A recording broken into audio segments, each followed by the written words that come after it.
What is up, everybody? Keith Jameson, Go Big Guy 231 across the DFS industry, here to cover Saturday's Premier League. I'm gonna apologize in advance. Hopefully, don't do this too much this season, but I forgot the hard wire, so we're on the AirPods. Totally, you're gonna hear some humming of, I always make this joke, the powerful Toyota Highlander hybrid. But anyhow, hope that the volume comes through good, that you can hear the analysis. Because I'm really looking forward to this 4-game slate. There's no big favorite. The biggest favorite is minus 120 Leicester over Southampton. Leicester's been their own kind of disaster in themselves, so we'll get to that in a minute. But no City, no Liverpool, no Chelsea, no Man United, none of these big teams or big favorites. So this is really going to set up kind of perfect for how I personally love building, which is let's build the set pieces. Goals will happen. That's going to help decide the GPP winners, right? But for grinding out really good results, it's going to be a slate where we can take a lot of high floor players and just put them together, make a lineup of full sets and hopefully print. So just a quick reminder, subscribe, comment to the video, or if you're on the pod, it all really does help. Makes it worth my time in the car where I could be listening to a podcast or doing something else, zoning out, just driving. So it makes it worth it. So I really do appreciate all the positive comments. Let me just clear my throat real quick, and then let's jump into it. So let's start at the top. Southampton going to Leicester. Leicester's minus 120 favorite. James Maddison is the lock of the slate. I think he's 10K. Doesn't matter. Back to taking 100% of set pieces. Leicester needs this game. So I'll just say this. I think Leicester's a kitchen sink game, meaning they're just going to be all for it back at home. So I love Leicester. I think the surprising one that I think I'll get to it the third game, but I think this is a kitchen sink game for Everton too. It's actually a really good spot to catch Forest after a huge Forest win at home. I think this could be a little bit of a letdown game. Everton have to win. This is a must 3 points. So for them and Leicester, I really like targeting them. I'll be trying to make some GPP pivots to mini stacks on those two teams. So James Maddison is the lock. I think Yuri Tielemans at 4,400 and James Justin were two guys that stood out as mid-tier value, no sets, but just really good players that have a track record of big-time DFS success. Those are my top targets. And then I think at the forward position, this would be really interesting. Jamie Vardy's in all sorts of transfer rumors. Nacho stuck out to me, and I say Nacho. I don't know how to say his full name correctly, but if they go back to playing two strikers, he or Daka, I still don't know how to expect Leicester line up. I feel like they should be changing some stuff up. So it'll be really interesting if one of them gets in at the low 5Ks. I would be really interested because I do think that Leicester's going to hang goals in Southampton. Southampton is just a complete wreck right now. Both at the back, the midfield, they're all still gelling. They brought in a lot of guys. They went very much towards Southampton getting a lot of young talent, which is going to take time to gel. So I think it's a really good spot for Leicester to catch Southampton at and just to lay it on them. So big fan of of Leicester here. First, Southampton. I loved James Ward-Prowse last week. I contemplated, thank God I didn't, but contemplated, could I possibly play him over KDB, which KDB erupted, was in core. I think I kind of went through that whole discussion on, he became a must, right? But I think James Ward-Prowse here, we saw kind of his floor game. Excuse me. And I just don't think I'm prioritizing him here. If I can find the salary for it, I 100% will make him, but he's not the second click in my lineup, right? Madison's the first click. I'm probably looking at Lucas Dean or Nico Williams or Andres Pereira. All these guys is ones that I probably want to go. Maybe do I want Dwight McNeil? All of this versus just rushing to James Ward-Prowse, because I do think Southampton just is in a lot of trouble. But all that being said, James Ward-Prowse is the guy we want from Southampton if we go there. Otherwise, they're really not DFS friendly right now. Going away to North Leicester is not going to be a good spot. So James Ward-Prowse, or really to me, is nobody else from Southampton. All right, Brentford going to Fulham. I kind of already mentioned Fulham's plus 145 favorite. Andres Pereira is still underpriced, taking monopoly set pieces for Fulham. Yeah, the game logs don't look sexy, but I think we have to weigh roll over logs here. He's still a number 10 with 100% set pieces. Fulham's going to be really good at home.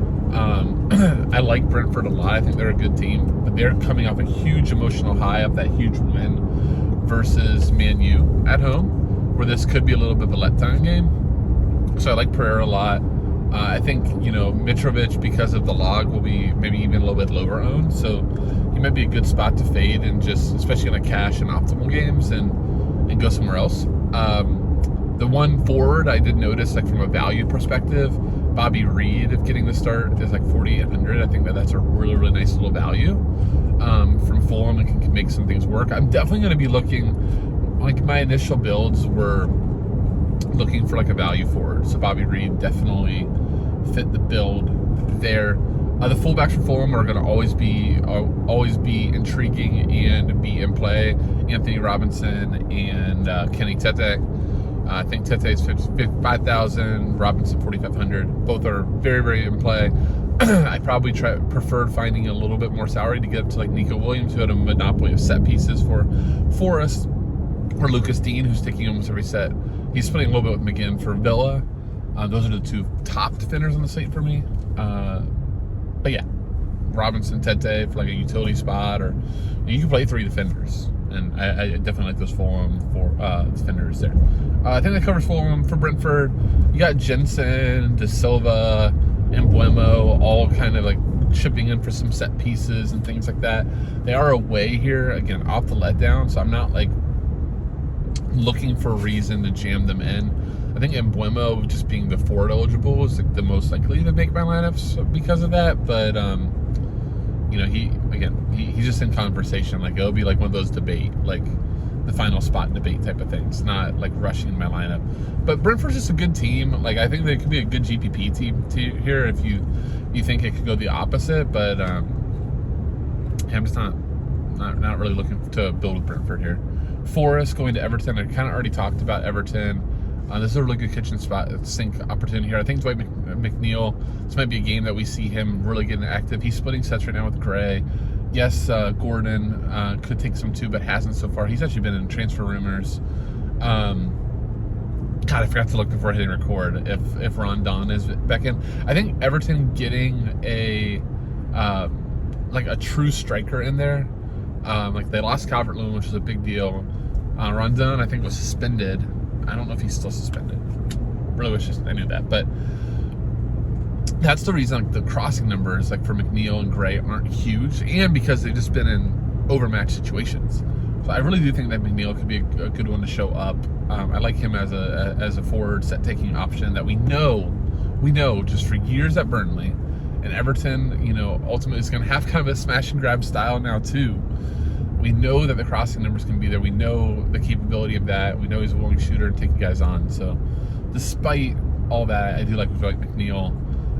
Also, like the fullbacks for Everton are interesting, especially Mykolenko is very offensive, especially they're playing with wing backs. So I think he makes sense. And then Demarai Gray is the other guy I would target. Again, much like Dwight McNeil, years upon years of history showing that he's a very good DFS player in terms of taking shots, crossing the ball, all that good stuff. So those would be my top targets. For Forest, I already mentioned Nico Williams. I think it's close to a slate lock. Despite me saying this is a kitchen sink game for Everton, it doesn't mean that Everton is like good. Or Everton's going to be in the relegation battle all season, possibly with Forest. Nico Williams, we've also seen years for him at Fulham, at Liverpool when he plays. Really, really good for DFS. Crosses the ball a ton. Now, if you add those set pieces, I just think he's almost too good to pass up at sub 6K. So I think Nico Williams is an absolute lock. This is like one of those scripts too. You would love like if Everton scores like 1 or 2 goals right away, then that's just going to mean it's going to open up for Williams to cross the ball a ton. So he's by far my favorite Forest option. And probably my only Forest option. I think everybody else would just be GPP. You could go the forwards. Johnson's really good. I'm blanking on the guy they got from the Bundesliga. I can see his picture. I just can't say it. I just can't place the name. So They would be GPP just because Everton, you just go, look, Everton's not that good. They're not that great defensively. They're a mess at the back. I can take a goal scorer and move on. So I think it makes a lot of sense. Final game, Aston Villa at Crystal Palace. If this game is a snoozer, I will not be shocked. Aston Villa has already kind of shown multiple games this season a little bit being snoozers. That being said, they have two really good DFS options in Lucas Dean and John McGinn. You could easily play both. You could just play one. If I'm going to play one, it's Lucas Dean, because we just know, like, Lucas Dean is like has one thing that he does really, really well, which is cross the ball, take corner kicks, like, and just because of the Draftkings algorithm, these fullbacks just never get high enough. It took them forever, to make Trent Alexander-Arnold expensive enough that you had to question playing him. Like, for the longest time, Liverpool's in the slate. You're just playing Trent Alexander-Arnold because they could not price him up high enough. Like, they would not make him 10,000 or 10.5 the way that they would make him KDB, and he was putting up the same numbers. It's the same thing with guys like Lucas Dean, Nico Williams. They're just criminally underpriced, which is why in cash games, like playing three fullbacks, because the price is just never high enough, makes a ton of sense. So I go off that like little tangent, just go like, you know, I don't really see a way I'm probably not playing Lucas Dean. John McGinn, you know, based on builds, but you know, Palace has not shown like any sort of desire or ability, and they're two tough opponents, right? Arsenal and Liverpool. But they're not like showing any sort of ball dominant nature. They're just going to be playing on the counter, which when we go over to Palace now, it's really hard for me to like, Eze is technically taking a monopoly of sets, and he's forward eligible, but I do have to pause if I feel like great just plugging him in. I think he is one of the top forward choices because of that role. On top of the fact that he's talented, you know, we know from like days at QPR that he can pump in a ton of crosses, that he can do a lot of things. It's just like the system at Palace is, you know, let's play really solid defense. Let's get on the counter. Let's see if we can get Zaha in space, and you know, Zaha or Ayew in space, and just see what happens. But I don't know. I think that's going to be a big decision to say, because they are at Selhurst. This is a home game. It is a game, you know, they should feel pretty good about that result that they got versus Liverpool. Getting a point away to Anfield is big for Palace. So, yeah, I think Zaha is a really solid play if you don't want to go the set route. You know, Zaha is a guy that just does have a built-in core because of Valstrom, because of shots and all that stuff. So, I'll never hate anybody despite not having sets on playing Wolf Zaha. So, all right, that's all 4 games. I think that covers it pretty good. So prelim core